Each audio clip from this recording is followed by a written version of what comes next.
Interested to see we got Santa Bucky's shirt. Yeah. All right, thank you for joining us, everybody. We'll start with an opening statement from Coach Brennan, and we'll take some questions. Go. All right, it's good to see everybody. Appreciate you all coming through today. First of all, I really want to thank our fans. They went up to the game last Friday night. I thought it was awesome, just seeing the excitement and the enthusiasm and the joy of our players' faces as they were interacting with our fans and their parents and the band, and everything was really, really special. I thought it was also amazing to have Dalton Johnson be the player of the week again. I just think that's incredible. 2 weeks in a row, a senior, stuck through it, did it right, played for multiple different coaching staffs. I just think the guy's really special. And I think we've talked about it a lot lately, but I think there's just a lot of momentum here at the University of Arizona right now. I think it's been an incredible month with everything that's been going on, just with our men's and women's basketball team, our volleyball team going to the NCAAs, and then also the success that the football team has had on the field. So there's it's an exciting time here, a lot of really good stuff going on, and we're excited to get going for bowl practice and find out where we're going and all that good stuff. But it's been a hell of a weekend, I'll tell you that. Thank you, Coach.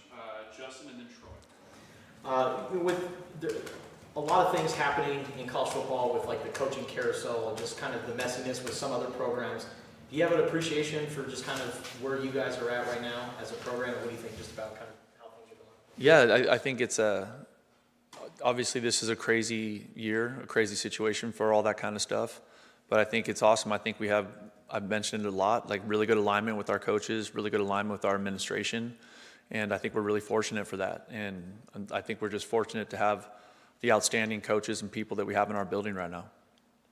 Troy and then David. Going off of that coaching carousel, you're at that time of year where contracts and extensions are being talked about for the assistant coaches and the terrific job that they've done this year. Do you have a time frame maybe that you would want to see those come out, maybe before the bowl game, after the bowl game, just your thoughts on the time frame of that? You know what, we haven't really got into that too much just because the game was 2 days ago, and we're kind of like trying to let everybody decompress. We're having to have a lot of personnel conversations right now. We have national signing days in 2 days, so like our focus has been on our personnel, our roster, and then also what's happening 2 days from now. David and then Damien. Coach Danny Gonzalez last week in his when he was up here kind of made a casual comment about how we couldn't stop the run. It's the one thing we can't do. It was almost kind of flippant to say, okay, watch what we do next, and then you go out and do it on Friday night. What did you just like about the way he designed this scheme to stop their quarterback really quick?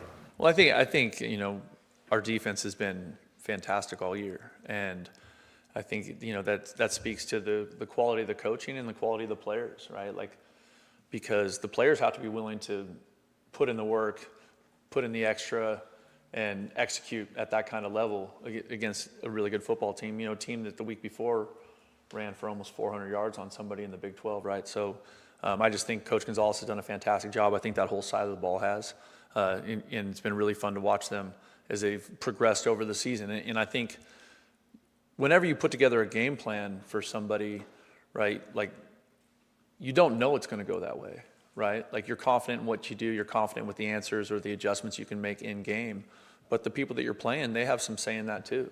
And I just thought our defensive staff and our offensive staff, we really did a great job of that all year, adjusting to what was happening in game.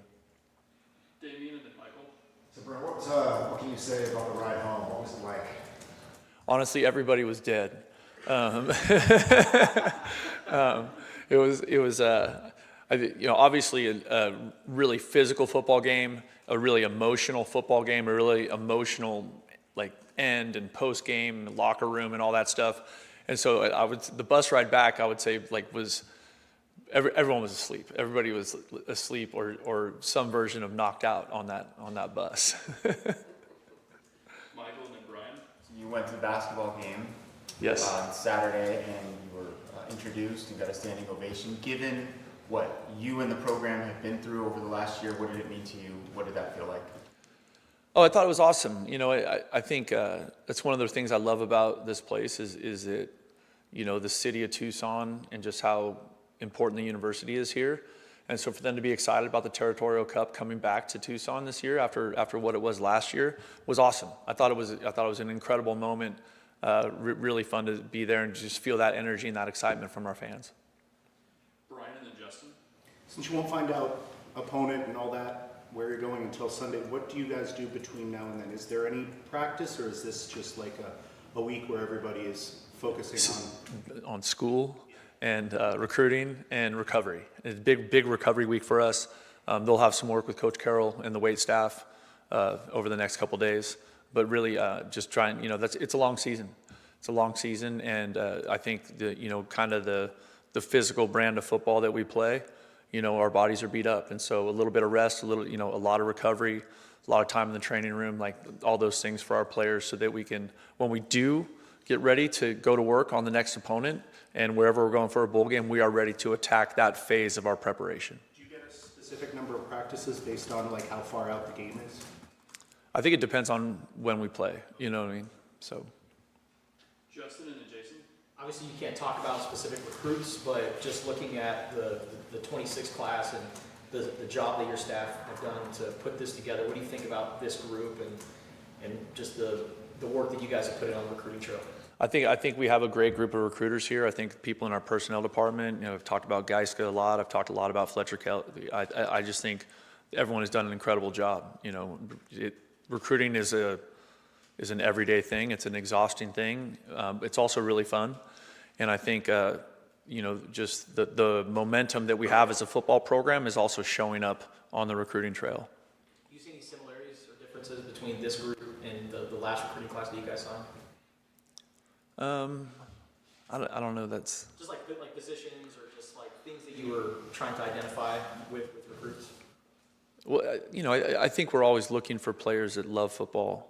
Like it's kind of one of those things that's hard to measure or hard to kind of validate. But like we're always looking for guys that are going to fit what we talk about being kind of core of what we want here. It's just guys that are tough, love football, and want to be at the University of Arizona. Jason and then David. Rewatching the game on TV, there were a few times where when ASU was on defense, you were in conversations with Danny. Is that normal? Is he talking about what they're running defensively, or kind of just that relationship when, they showed you he was... So I think that's the value of having someone that's been a head coach on your staff, you know what I mean? Like it could be anything, hey, what do you think here? What do you think? Should we punt it? Should we go for two? You want to go for it? What do you like? You think you can stop them from here? You know what I mean? Like that kind of, so it's always, I think that's been really healthy between Danny and Daggy and I and Niver in game about like, okay, how do we want to handle whatever situation we're in? Whether it's a go for it on fourth down or punt it or try a field goal or go for it, it's like those questions that like just having somebody to like talk about it quickly and get a good answer and everybody be on the same page. Okay, this is what we're doing. Here we go. David and then Michael. Coach, you've mentioned obviously Fletcher and guys got a lot in the last couple of weeks. How would you describe maybe to the average fan how the recruiting of high school players is different now with this streamlined upper structure that college teams have now with extra people like the GM and player personnel? Yeah, I think the biggest thing is it's definitely, I think lends itself to a little more organization, right? When I came up in this thing, like there was multiple years where I was the recruiting coordinator and also the receiver coach, or the recruiting coordinator and the receivers coach and the special teams coordinator, and it's just like, and so, you're like, okay, am I focused on recruiting or am I focused on trying to get a first down this week? So it was, I think that one of the things that Geiska and Fletcher do an incredible job of is like they're kind of the front door with some of the evaluation process, right? And then they do a great job of making sure everybody is accountable to our process, right? So the position coach seeing the players, the coordinator seeing the players, me seeing the players, right? So that we have consistency of our evaluation process. And then, okay, yes, we like this kid, we're going after him, or no, we don't think he's good enough. So I think that part of it is really, really helpful because it's also different, right? Where, I've been in this thing long enough to remember the days when you traveled with a box of blank VHS tapes and you would literally go to a high school and record deck to deck, like push play and record, yeah, you guys are all laughing, but like the young people in the room are laughing because they don't even know what I'm talking about right now. They don't know what a VHS tape is. But yeah, and so like that, now the film is so much more available, right? Like I don't have my phone on me, but I bet I got texts of highlight films while we've been talking, right? Like, so there's so much film that comes in, and it's an overwhelming number, where before it was much more regionally based, right? Like you were recruiting proximity areas, maybe a state or two that touched your state, but now it's so much more national, and because you have so much more access to video. And so they're incredible helping us organize that and be able to get really thorough evaluations of the players that we're bringing into our football family. Michael and then Damien. I don't know whether the votes have been cast already for the Big 12 awards, but if you were to state the case for Noah Fifita to be the Offensive Player of the Year in the Big 12, what would you say? I would talk about just how incredible his, touchdown to interception ratio is. I would talk about, to me, that award should go to the most important player to his team. And I don't think there's any question that that's Noah Fifita for us. Damien and then Troy. How have you seen the relationship between Seth and Danny grow over the course of the season? Well, I think it's been great with them from the start. And I think that's a really important thing. And I'm glad you asked the question, because it doesn't get brought up enough. I've been around football long enough to see a lot of those offensive coordinator and defensive coordinator situations be almost adversarial, almost unhealthy, like us against them. And I think when you do that, it's really hard to build the kind of team you want to build. You know what I mean? And so from the beginning, even in spring practice, there were days where the offense was, getting after the defense, or the defense was getting after the offense, but there was always conversations between Danny and Seth, in practice, post practice. It was really healthy and really fun to watch. Hey, this is really hard this plays really hard on our defense, or vice versa. It's been really, really positive. Our last two will be Troy and then Justin. Kind of going off of the Noah Fifita stuff, just the growth that he's made within the offense from the beginning of the year till now, the relationship with Seth Dagan, how you've seen him evolve as a quarterback this year. Yeah, I think that's such an important thing, that your quarterback has a great relationship with the play caller. I think there has to be, there's obviously a football relationship, but I think it's important that there's a personal relationship and a real high level of trust there. And I think you got to give both of them credit, right? Because Seth was new, and for Noah, it's his fourth scheme in 3 years or 4 years or whatever, third scheme in 3 years, right? So he's had to keep learning, but it just speaks to what a great teacher Coach Deggy is, and what a great worker Noah is, right? And just how much they trusted each other and really invested in each other, and helped that kind of produce what it was able to produce through the course of the season. We'll finish up with Justin. Sorry, I have two questions. Here we go. I got 9 questions.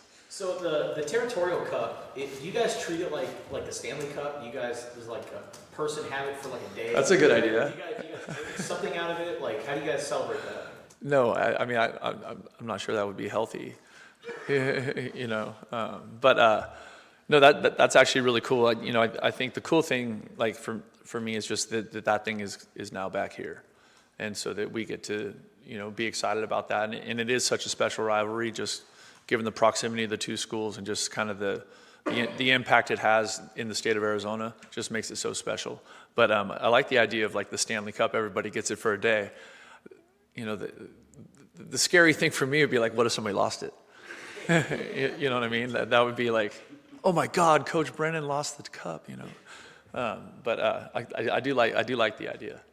And then my second question, kind of along the lines of Lev, I don't think we've asked you about this since it came out, but Danny being nominated for the Royals Award. Yep. If someone asks you why is he worthy of winning that award, what do you tell them? I think you look at what this team has been statistically, and what they've done, considering where we were a year ago, and all the new pieces to the puzzle that they had to integrate and get to play at a high level. Talk about red line. When you watch us play, it shows up every snap. The second best pass defense in the country, right? The number one in takeaways. There was so much progress made there, and I think it was cool because I think to see what Coach G and that staff was able to do, and also those players, right? Because those players, I said it earlier, but those players, they have to buy into that. They have to be willing to take the coaching and play and hit those bags every day. I'll bet you they don't like hitting those bags every day. You know what I mean? But they still do it, and it's become our identity, and it's become who we are. And I think that's really good coaching. All right, thank you, everybody. Bear down.